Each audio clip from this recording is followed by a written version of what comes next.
Rich Schalhaus, Head-elect, and I, Jim Connor, head of school, have the privilege and the pleasure to welcome you to Flag Raising 2015, the official opening of Germantown Academy's 256th year.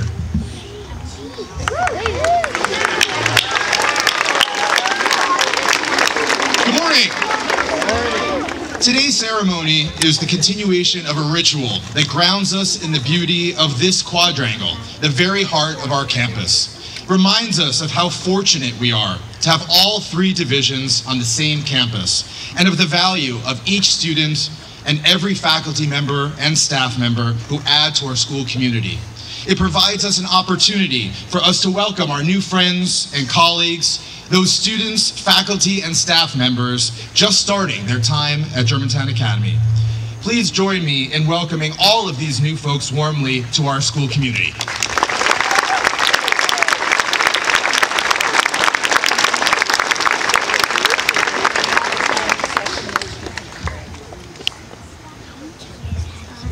Today's ceremony also retells our rich history and reminds that hovering all about us are the extant hopes and dreams and high expectations of the thousands of students and teachers and staff members who've stood on this quad before and gone on to become successful scholars, seekers, and leaders.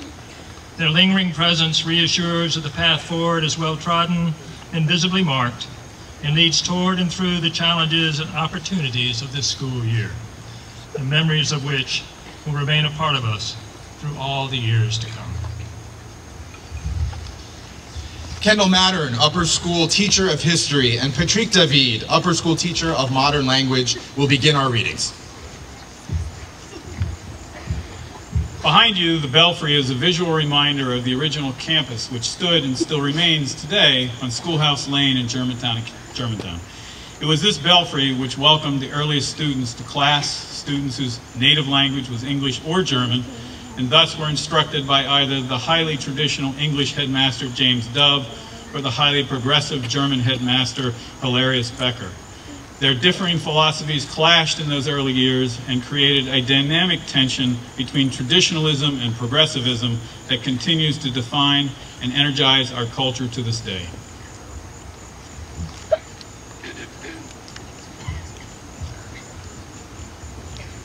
Around and beneath the original belfry, as distinguished by the scars of British and American musket balls, the Battle of Germantown raged, a key event in American Revolution and the birth of our nation. It was also this belfry which houses the bell delivered on the good ship Polly in 1784.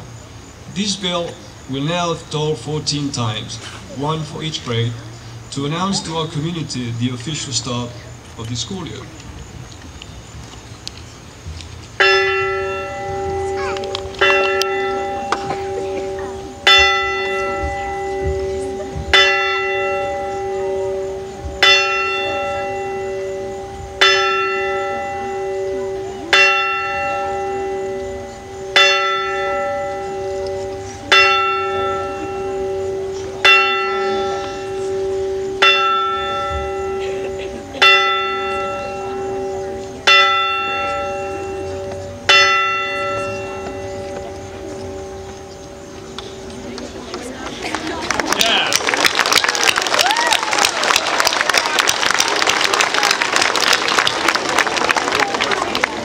Fifth grade students Raina Bandekar, Dominic Zapatelli, and Morgan Ziegelboim will join with second grade teacher Barbara Cipollone, class of 72, who is celebrating her 25th year of service to GA, to tell us about our school's unique place in American colonial history. Their classmates, fifth grade students Vance Thorpe and Malia Walton, will raise our special flag while the fifth grade class leads us in the national anthem.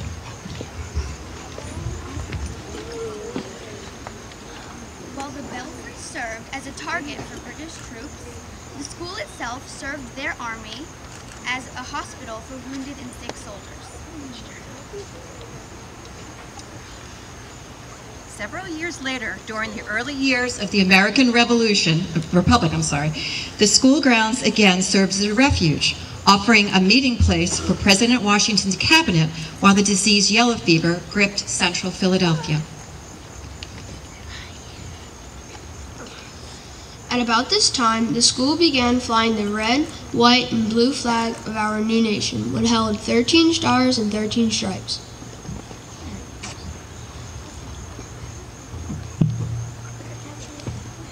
In recognition of our role in our founding of our nation, Germantown Academy is permitted to fly a replica of the first national flag of the United States of America.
Middle school students Sabrine Muhammad and Alex Tang, and faculty member Nina Smith, teacher of middle school physical education, who is also celebrating her 25th year at GA, will tell us how our red, white, and blue flag changed to red, blue, and black, and how the school's most influential headmasters changed the school's culture. After which, 5th graders Cross Howarth and Emma Knebel will raise the GA flag, while Jeremy Correnti, all-school band director, leads the performance of Battle Hymn of the Republic, one of Lincoln's favorites. As our nation grew, our school struggled to attract students. By the time the school changed its colors in the 1870s to red, blue, and black, the black replacing the white in a tribute to former President Abraham Lincoln, Germantown Academy's enrollment had dwindled to only 11 boys.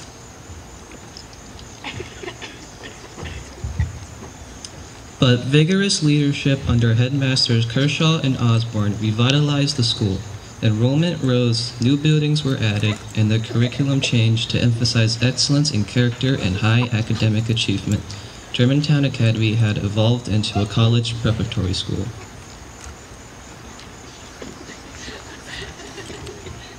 Germantown Academy thus moved at the start of the 20th century to the cutting edge of progressive American education, offering students at that time unheard of opportunities on the athletic fields, in publications, and on the stage by establishing the Boys Inter-Academic League, the oldest schoolboy league in the country, the Belfry, the oldest high school drama club in the country, and the prototype for the school newspaper, yearbook, and literary magazine we still enjoy today.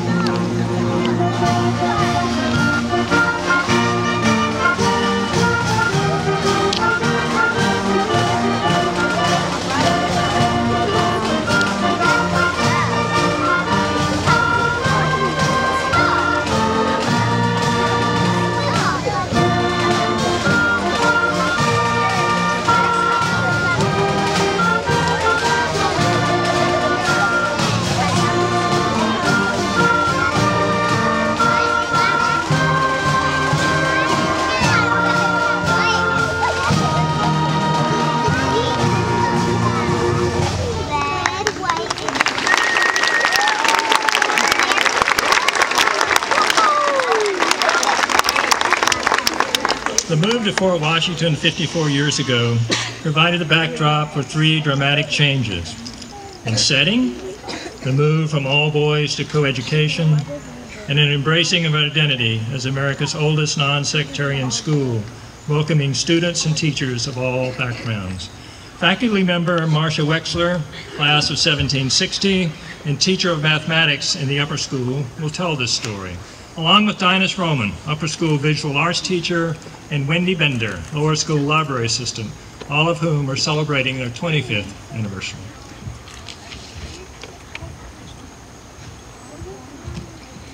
By the middle of the 20th century, Germantown Academy once again found itself in need of a change.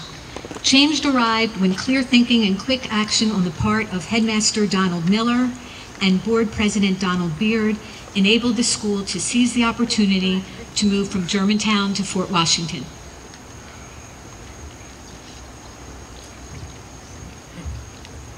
Moving a 200-year-old school was a risk, but the Board of Trustees, inspired and emboldened by our forefathers, met on December 6, 1958 at the Green Tree Inn in Germantown, in the same room in which the original founders had met 199 years earlier to create the school. They made their own historic decision to change the location and the types of students who could attend GA. The lower school was the pioneer, moving to the campus in 1960. The middle and upper schools began to arrive on the banks of the Wissahickon a year later.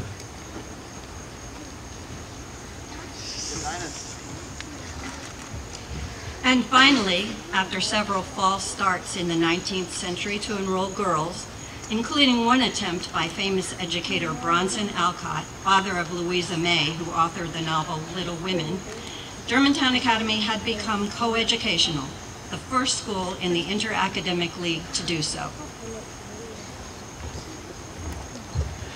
Members of the class of 2016, our senior leadership class, will perform our final readings and conclude our ceremony by leading us under the direction of Mr. Carenti in the alma mater.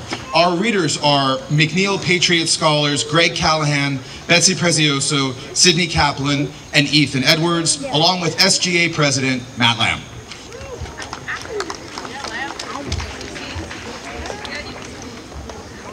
When the school first arrived in Fort Washington, the 4 oaks that shade our quad were saplings. In Western mythology, the oak belonged to Zeus, the king of the gods. His will was revealed to humans by the rustling of the leaves. In GA's history, majestic trees have a direct connection to George Washington, who planted a chestnut on the grounds of the original campus as a gift to the school for educating his adopted son, George Washington Parke Custis, and for allowing his cabinet to meet on the school grounds. These 4 oaks, like Washington's gift in Germantown, serve as symbols of inspiration and strength and assurance, growing as steadily and tall as our school. They shelter our comings and our goings. Their leaves rustle with the promise that we, as a school and as individuals, will one day fulfill. Today, our 4 oaks welcome us home to September and remind us, the class of 2016, that in June we will gather in ceremony beneath them for the commencement of our adulthood. In tribute to our forebears and our teachers, we pledge collectively to be inspired in our leadership by our mission, to be independent in thought, confident in expression, compassionate in spirit, collaborative in action, and honorable in deed, and ask that you do the same as you join us in the singing of our alma mater. Sing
With the flags raised, the song sung, and the bell rung, the 2015-16 school year has officially begun. Join with Mr. Shalhaas and me in thanking all of our speakers, singers, musicians, and directors, along with Bill Kingsbury, Debbie Schulman, Carla Zugeboim, and our maintenance team, especially bell ringer Charlie Landry, for making this program so rich and meaningful this morning.